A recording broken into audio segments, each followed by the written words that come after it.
నేను చేయగలను అనే నమ్మకం నీకు ఉంటే ఎలా చేయాలి అనే మార్గం అదే కనిపిస్తుంది. లక్ష్యం ఉన్నవాడు గడ్డిపరకను కూడా బ్రహ్మాస్త్రంగా వాడుకుంటాడు. నిర్లక్ష్యం ఉన్నవాడు బ్రహ్మాస్త్రాన్ని కూడా గడ్డిపరకలా వాడుకోలేడు. ఏదైనా ఆపేద్దామని అనిపించినప్పుడు ఒక్కసారి ఎందుకు మొదలుపెట్టావో ఆలోచించు. మంచి సమాజం నిర్మించడం కోసం లక్ష్యాలే కాదు, మంచి లక్షణాలు కూడా కావాలి. దేనికైతే నువ్వు భయపడి వెనకడుగు వేస్తావో అదే నిన్ను మళ్ళీ మళ్ళీ వెంటాడుతుంది. ఒక్కసారి ఎదురెళ్ళి చూడు, ఆ భయమే నీకు భయపడుతుంది. రంగులేని పువ్వుకు ఆకర్షణ లేదు, అలలు లేని సముద్రానికి అందం లేదు, సూర్యుడు లేని ప్రపంచానికి వెలుగు లేదు, లక్ష్యం లేని జీవితానికి విలువ లేదు. విషాన్ని ఎన్నిసార్లు వడపోసినా అమృతం అవ్వదు.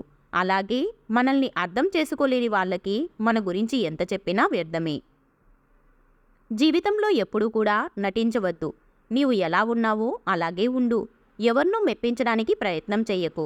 ఒక్కసారి జీవితంలో నటించడం అలవాటైతే జీవితాంతం నటించాల్సి వస్తుంది. అవసరం లేని కోపం, అర్థం లేని ఆవేశం ఈరోజు బాగానే ఉంటాయి, కానీ రేపు నిన్ను ఒంటరిని చేస్తాయి. జీవితంలో ఏది కోల్పోయినా ఎక్కువగా బాధపడకు. ఎందుకంటే చెట్టు ఆకులు రాలిన ప్రతిసారి మళ్ళీ కొత్త ఆకులతో చిగురిస్తుంది. జీవితం కూడా అంతే మిత్రమా.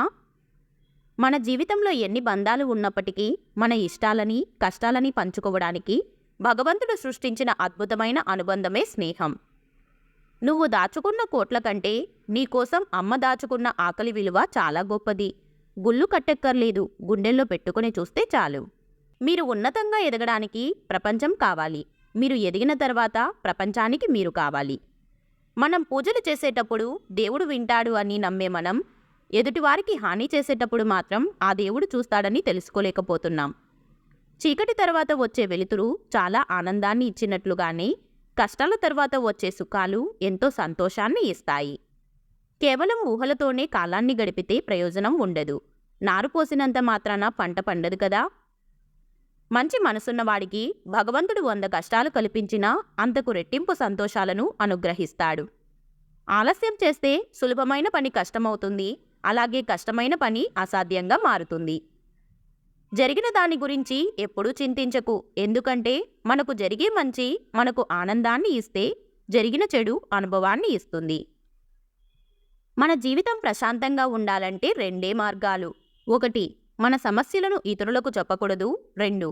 ఇతరుల సమస్యల్లో మనం తలదూర్చకూడదు. అభిమానం అనేది అప్పు లాంటిది. దానిని ఎప్పుడు చెల్లిస్తూనే ఉండాలి. గౌరవం అనేది సంపద లాంటిది. దానిని ఎప్పుడు సంపాదిస్తూనే ఉండాలి. మీరు ఎంతమందిలో ఉన్నా సరే మీకంటూ ఓ గుర్తింపు ఉండేందుకు ప్రయత్నించండి. నీ బద్ధకమే నీ అసలు శత్రువు. అదే నీ ఎదుగుదలకు అడ్డం, నీ పేదరికానికి మూల కారణం. చదువు ఉందని గర్వపడకు, చదువు లేదని బాధపడకు. చదువు ఉన్నా లేకపోయినా సంస్కారం ఉంటే జీవితంలో పైకొస్తావు. గుడిలో 1,00,000 రూపాయలు విరాళం ఇచ్చినా నిన్ను భక్తుడనే అంటారు. అదే ఆకలితో ఉన్నవాడికి అన్నం పెడితే నిన్ను దేవుడని అంటారు. భార్య అంటే దారి తెలిసి డ్రైవింగ్ తెలియని స్త్రీ. భర్త అంటే డ్రైవింగ్ తెలిసి దారి తెలియని మొగాడు. అందుకే ఇద్దరూ కలిసి ప్రయాణం చెయ్యాలి. జీవితంలో కష్టాలు అనేవి సహజం. కష్టాలనే సంతోషాలుగా మలుచుకొని జీవితాన్ని రంగులమయం చేసుకోవాలి.